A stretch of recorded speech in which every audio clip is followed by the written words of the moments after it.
Assalamualaikum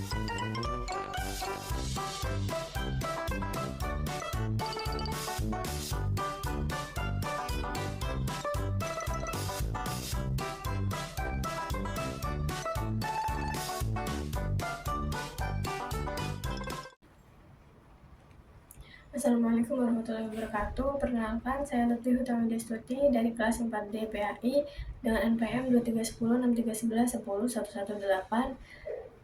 Di sini saya membuat video untuk menjawab ujian akhir semester mata kuliah Filsafat Pendidikan Islam dengan dosen pengampu Dr. Iqbal Amar Muzaki, SPDI, MPD. Jawaban yang pertama mengenai demokratisasi pendidikan dan PAI di era digital. Demokratisasi pendidikan dalam konteks pendidikan agama Islam di sekolah umum bertujuan memberikan akses yang sama kepada setiap siswa untuk belajar agama, mendorong partisipasi aktif, dan memastikan kurikulum yang relevan dengan kebutuhan mereka. Menurut Muqtadi 2018, prinsip ini menuntut penyediaan sumber belajar PAI yang beragam mulai dari buku digital hingga video interaktif agar sesuai dengan gaya belajar siswa. Selain itu, siswa didorong untuk tidak hanya menerima materi, tetapi juga aktif berdiskusi, melakukan proyek kolaboratif, dan mengeksplorasi pemahaman agama mereka secara mandiri, sehingga mereka dapat mengaplikasikan nilai-nilai Islam dalam kehidupan sehari-hari. Menurut Rosyadi 2020. Namun, penerapan demokratisasi PAI di era digital menghadapi sejumlah tantangan utama. Yang pertama, kesenjangan digital masih menjadi masalah, di mana tidak semua siswa memiliki akses setara terhadap perangkat atau internet, yang hal tersebut dapat memperparah ketidaksetaraan dalam mengakses sumber belajar digital, menurut Supriyadi 2019. Yang kedua, banjirnya informasi yang tidak terverifikasi di internet, termasuk hoax dan ajaran radikal, mempersulit siswa membedakan informasi yang valid dan dapat mempengaruhi pemahaman keagamaan mereka. Yang ketiga, kualitas konten PAI digital yang interaktif dan sesuai prinsip demokratisasi masih terbatas, serta keterampilan digital guru PAI yang belum merata juga menjadi kendala. Oleh karena itu, diperlukan upaya kolektif untuk mengatasi tantangan ini demi mewujudkan pendidikan agama Islam yang inklusif dan merata. Jawaban yang kedua mengenai konsep pendidikan Ibnu Khaldun dan PAI kurikulum merdeka. Konsep pendidikan Ibnu Khaldun yang menitik beratkan pada pengembangan akal dan adab secara bertahap sangat selaras dengan model pembelajaran PAI berbasis kurikulum merdeka. Ibnu Khaldun menekankan bahwa pendidikan harus progresif dan sesuai dengan tahapan perkembangan peserta didik, serta pentingnya pengalaman langsung dan pengulangan untuk menguatkan pemahaman. Menurut Abdullah 2017, kurikulum merdeka mengakomodasi pandangan ini melalui pembelajaran berdiferensiasi yang memungkinkan guru menyesuaikan materi PAI dan kebutuhan dan kecepatan belajar siswa. Aspek adab dalam pemikiran Ibnu Khaldun yang meliputi etika dan moralitas terintegrasi kuat dalam proyek penguatan profil pelajar Pancasila atau P5 yang menekankan dimensi akhlak mulia dalam pendidikan agama Islam, menurut Kemendikbudristek tahun 2022.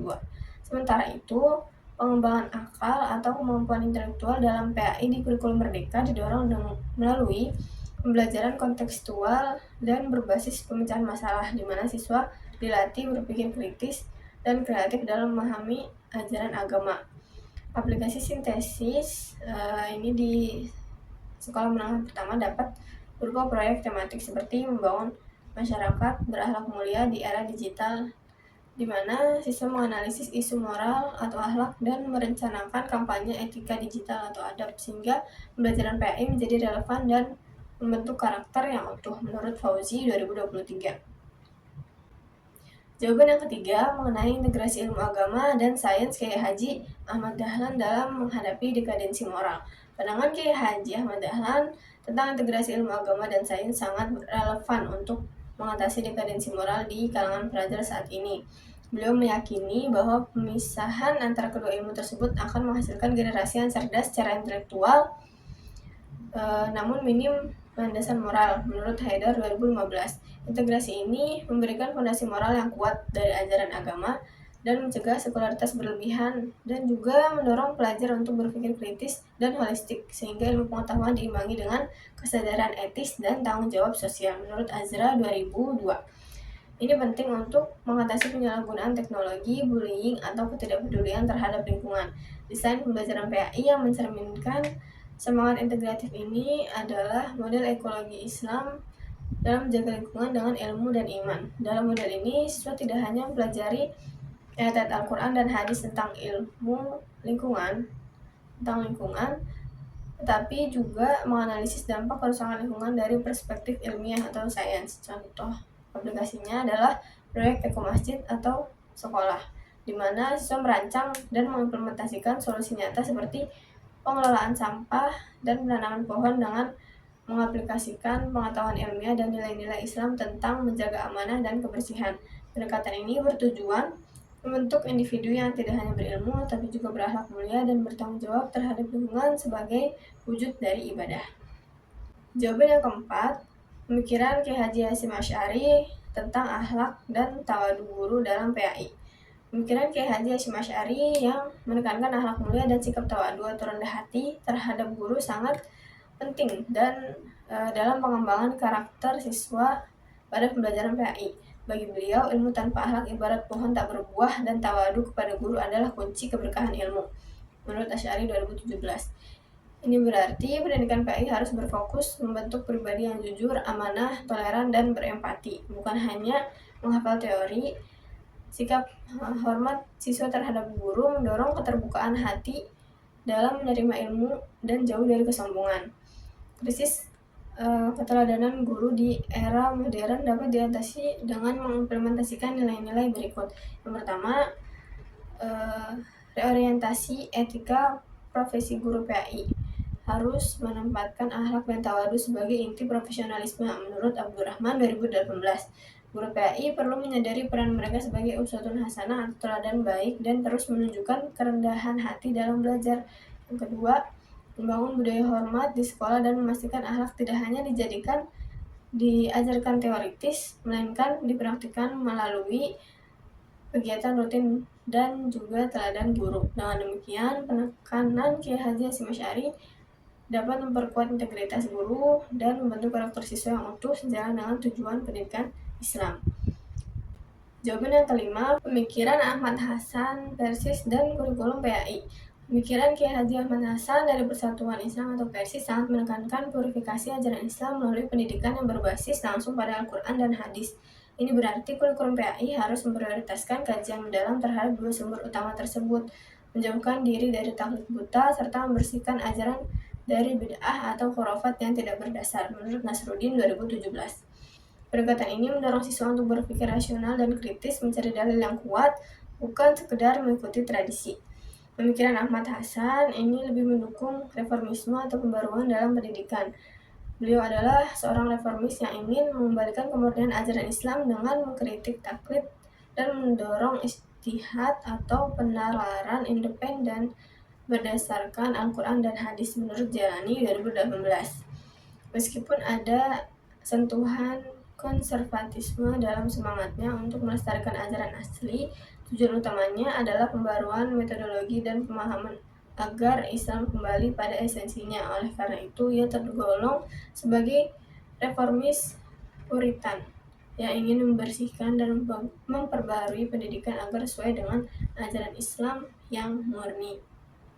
Jawaban yang keenam, yaitu ontologi, epistemologi, dan aksiologi dalam filsafat pendidikan Islam.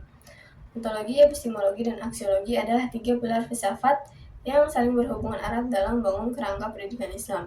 Ontologi membahas hakikat keberadaan yang dalam Islam berpusat pada Allah SWT sebagai realitas absolut atau tauhid, menjadikan pengenalan kepadanya sebagai tujuan fundamental pendidikan.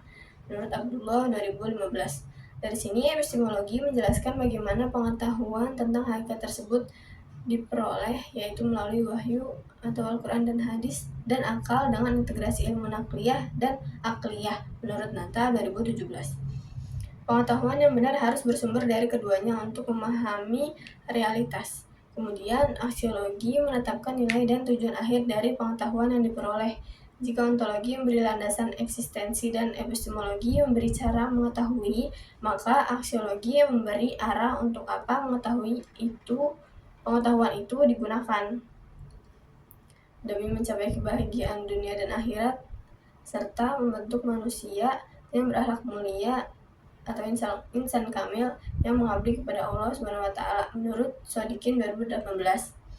Sintesis ketiganya dapat menjadi landasan kokoh bagi visi dan misi program studi pendidikan agama Islam.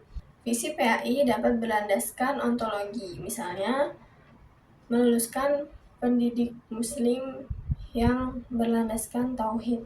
Sementara misi akan merefleksikan epistemologi dengan menyelenggarakan kajian Al-Quran dan ilmu keislaman secara integratif, dan aksiologi melalui membentuk pendidik berakhlak mulia dan berkontribusi bagi masyarakat. Dengan demikian, prodi PAI akan memiliki fondasi filosofis yang kuat dan tujuan yang jelas. Jawaban nomor 7 mengenai konsep Ta'dib, Syed Naqwib Al-Aqdas dan tujuan pendidikan nasional. Konsep Ta'dib Syed Naqwib Al-Aqdas merupakan orientasi utama pendidikan Islam yang berfokus pada penanaman adab, disiplin, moralitas, budi pekerti, bukan sekedar pengajaran. Inti Ta'dib adalah membentuk manusia beradab yang memahami fondasi dirinya sebagai hamba Allah dan khalifah di bumi dengan menekankan kuat pada dimensi spiritual, moral, dan pengenalan Tuhan sebagai poros.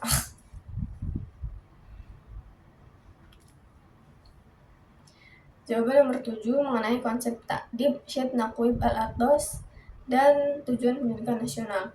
Konsep Ta'dib dari Syed Naqwib Al-Aqdas merupakan orientasi tujuan utama pendidikan Islam yang berfokus pada penanaman adab atau disiplin, moralitas, budi pekerti, bukan sekedar pengajaran. Inti Ta'dib adalah membentuk manusia beradab yang memahami posisi dirinya sebagai hamba Allah dan khalifah di bumi dengan penekanan kuat pada dimensi spiritual, moral, dan pengenalan Tuhan sebagai poros ilmu, menurut Al-Aqdas 1995. Jika dibandingkan dengan tujuan pendidikan nasional, dalam UU Sisdiknas nomor 20 tahun 2003 pasal 3, Ta'dib memiliki keselarasan yang kuat khususnya pada aspek beriman dan bertakwa kepada Tuhan Yang Maha Esa serta berakhlak mulia. Keduanya sama-sama menekankan pembentukan karakter dan moral sebagai fondasi pendidikan. Namun Ta'dib lebih eksplisit dalam menjadikan pengenalan Tuhan sebagai landasan semua ilmu, sementara tujuan pendidikan nasional lebih luas cakupannya, menyeimbangkan dimensi spiritual, intelektual, fisik, dan sosial dalam konteks negara majemuk, menurut Naim 2016.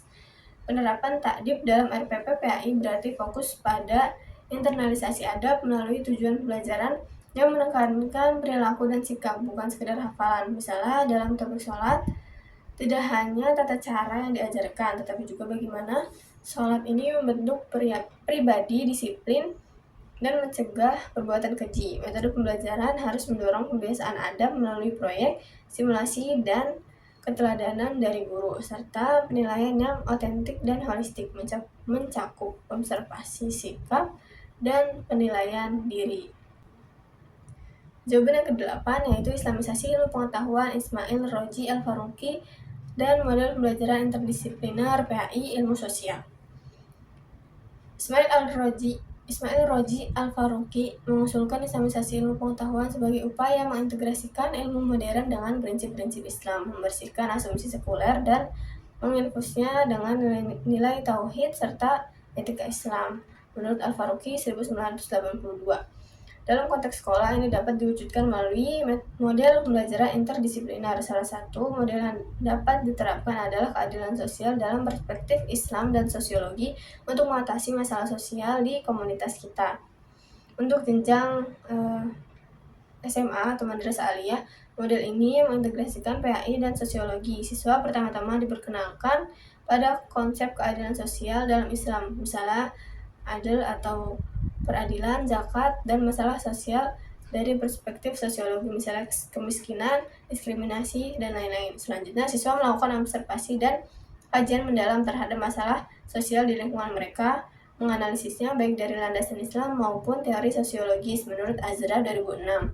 Puncak dari model ini adalah proyek aksi nyata di mana siswa merancang dan mengimplementasikan solusi berbasis Islam dan sosiologi untuk masalah yang mereka identifikasi. Contohnya, jika masalahnya anak putus sekolah, siswa dapat menggalang dana infak sambil menganalisis faktor penyebab putus sekolah secara sosiologis dan merancang program pendampingan. Model ini tidak hanya mengembangkan pemahaman holistik dan keterampilan abad 21 siswa, tetapi juga menumbuhkan kesadaran sosial dan komitmen untuk mewujudkan keadilan sosial berdasarkan nilai-nilai Islam.